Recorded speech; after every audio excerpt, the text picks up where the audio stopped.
semuanya, kalian tahu nggak sih apa yang harus kalian gunakan ketika ingin menganalisis hubungan dua arah tapi punya sampel yang berjumlah besar dan acak?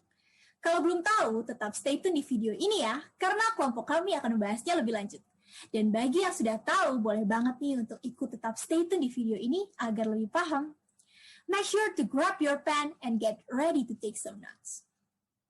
Seperti yang tadi sempat disinggung, untuk menganalisis korelasi dua arah dan sampel yang ada berjumlah besar serta acak, ada baiknya kita menggunakan uji chi-square. First of all, let's get to know more about chi-square. Uji chi-square sendiri adalah pengujian terhadap keterkaitan dua variabel hasil perhitungan, sehingga dasar pengujian yang dimiliki adalah hasil selisih nilai proporsi dari nilai observasi dengan nilai harapan. Selain itu, uji chi-square dapat melihat hubungan antara dua buah variabel kualitatif. Sebelum mengenal chi-square lebih jauh, ada baiknya kita membahas karakteristik agar lebih dapat mengidentifikasi chi-square dengan baik dan benar. Harus diingat bahwa nilai chi-square selalu positif, bentuk distribusinya pun menjelur positif, dan terakhir adalah terdapat beberapa keluarga distribusi chi-square. Oke, gimana teman-teman? Sudah paham tentang pengenalan chi-square? Jika sudah, yuk kita lanjut memahami chi-square lebih jauh. Pada pembahasan ini, kita sudah memasuki fungsi dari chi-square.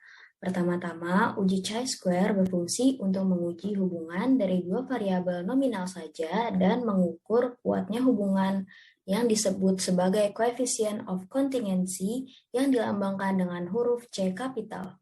Coefficient of contingency ini merupakan uji yang paling sering digunakan.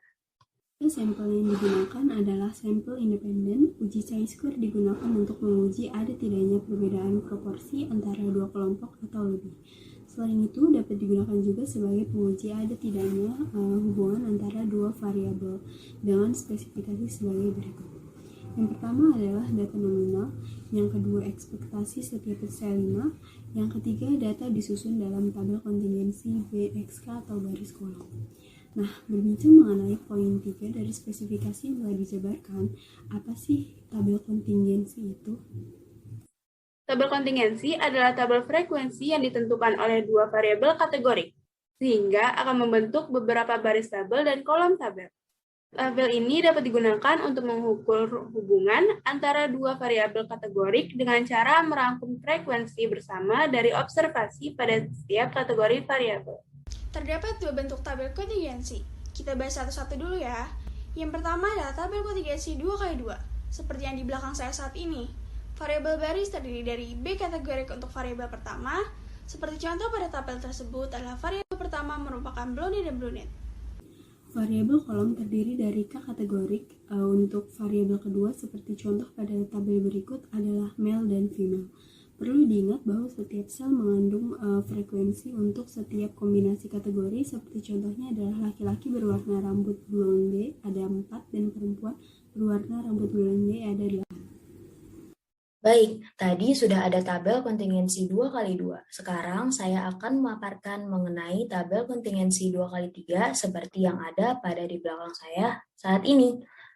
Tidak banyak yang akan saya paparkan pada bentuk tabel kontingensi kali ini karena memiliki keterangan yang sama dengan tabel kontingensi 2x2 yang membedakan hanyalah jumlah variabel kolom yang bertambah satu kolom. Oke, berikutnya kita akan kembali membahas tentang uji chi-square.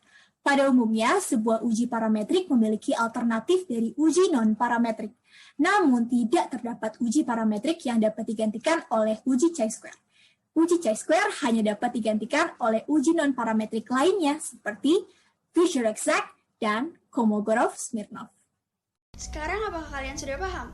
Sepertinya informasi yang sudah kami berikan, paparkan, dan kenalkan kepada kalian mengenai uji chi-square sudah lumayan banyak nih teman-teman. Oleh karena itu, kami pamit undur diri. Terima kasih atas perhatiannya dan selamat belajar.